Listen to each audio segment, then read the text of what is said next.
បាទសួស្តីប្រិយមិត្តអ្នកសិក្សារូបវិទ្យាទាំងអស់គ្នាថ្ងៃនេះសូមជូនលំហាត់មួយទៀតគេថាបន្ទុកអគ្គិសនី1 5គុណដល់សេគុណដក9គូឡុំដែលស្ថិតត្រង់ចំណុច1នៃដែនវារួមកម្លាំង3គុណដល់សេគុណ4សំទោស3គុណដល់សេគុណដក4ញូតនហើយស្ថិតចម្ងាយ 10.0 សង់ទីម៉ែត្រពីបន្ទុកបង្កើតដែនគណនាអង្គផង់ស៊ីតេដែនអគ្គិសនីត្រង់ចំណុចនោះនិងទំហំបន្ទុកដែលទំហំបន្ទុកបង្កើតដែននោះអញ្ចឹងយើងដឹងហើយថាកាលណាបន្ទុកអគ្គិសនីបើយើងនិយាយអគ្គិសនីណាកាលណាបន្ទុកអគ្គិសនីស្ថិតនៅក្នុងដែនអគ្គិសនីគឺវារងនៅកម្លាំងអគ្គិសនីហើយបន្ទុកនេះមិនមែនជាបន្ទុកជាអ្នកបង្កើតដែនទេលំហាត់នេះគឺបែបនេះតែថាបន្ទុកមួយនេះគុយអងបាទគុយអងវាបង្កើតដែននៅត្រង់ចំណុចនេះមានចម្ងាយ a ណាវាបង្កើតដែននៅត្រង់ចំណុចហ្នឹងហើយបន្ទុកហ្នឹងគឺមានបន្ទុកគុយដឺហើយអាបន្ទុកគុយដឺហ្នឹងវារងនៅកម្លាំងបាទដែលកម្លាំងហ្នឹងស្មើតម្លៃដែលខាតគុយដឺគុណនឹងហ្នឹងជារបស់ពីណានេះជារបស់បន្ទុកគុយអងបាទមានន័យថាចេះបន្ទុកគុយអងហ្នឹងបង្កើតដែននៅត្រង់ចំណុចបន្ទុកគុយដឺឬក៏បន្ទុកគុយអងបង្កើតដែននៅត្រង់ចំណុចមួយដែលមានចម្ងាយ a នៅពេលនោះគេយកបន្ទុកគុយដឺមកដាក់នៅកន្លែងបង្កើតដែនហ្នឹងគឺវារងនៅកម្លាំង S ស្មើតម្លៃដែលខាតគុយទៅនឹងឥឡូវយើងមើលគេឲ្យយើងរកដែនចឹងយើងរកបានណាមកតាមនេះមកតាម S ស្មើតម្លៃដែលខាតគុយដឺគុណនឹងបាទចឹងតាមស្មើ S លើតម្លៃដែលខាតគុយដឺដោយ F របស់យើងស្មើ3គុណដល់សេគុណ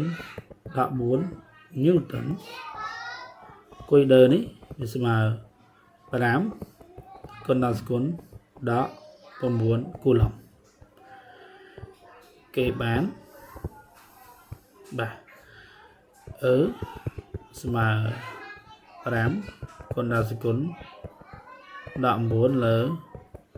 3សំដៅជំនួសខុសកម្លាំង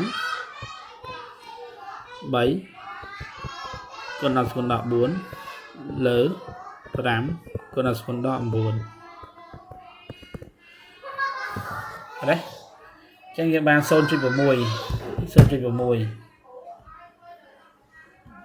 បាទ0.6 អានេះវាសេគុណវាដល់9លើកឡើងលើបូក9 10សេគុណបូក9ណា10សេគុណបូក9គុណដល់សេគុណ14ចឹងរបស់យើងនេះវាស្មើ 0.6 គុណដល់10សេគុណ5បាទ5ញូតនក្នុង1គូឡុំនេះតម្លៃបាយើងនេះបាទតម្លៃបាហើយមួយទៀតហើយគេវិញបាទគេឲ្យយើងរកទំហំបន្ទុកដែលបង្កើតដែនណាបាទដែលបង្កើតដែនគឺរកគុយអងចឹងតាមមកតាមរមុនដែនដែលបង្កើតឡើងដោយបន្ទុកមកនឹងវាស្មើការតម្លៃដែលខាតគុយអងលើ a ការ៉េណា a យើងនៅចម្ងាយនោះចឹងនាំឲ្យវាស្មើa ការ៉េលើអូខេ0.6គុណដល់សេគុណ5 10 សង់ទីម៉ែត្រ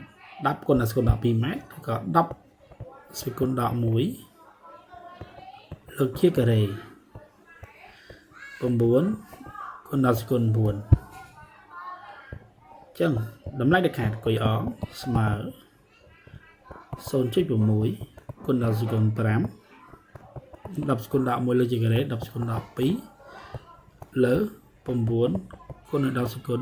9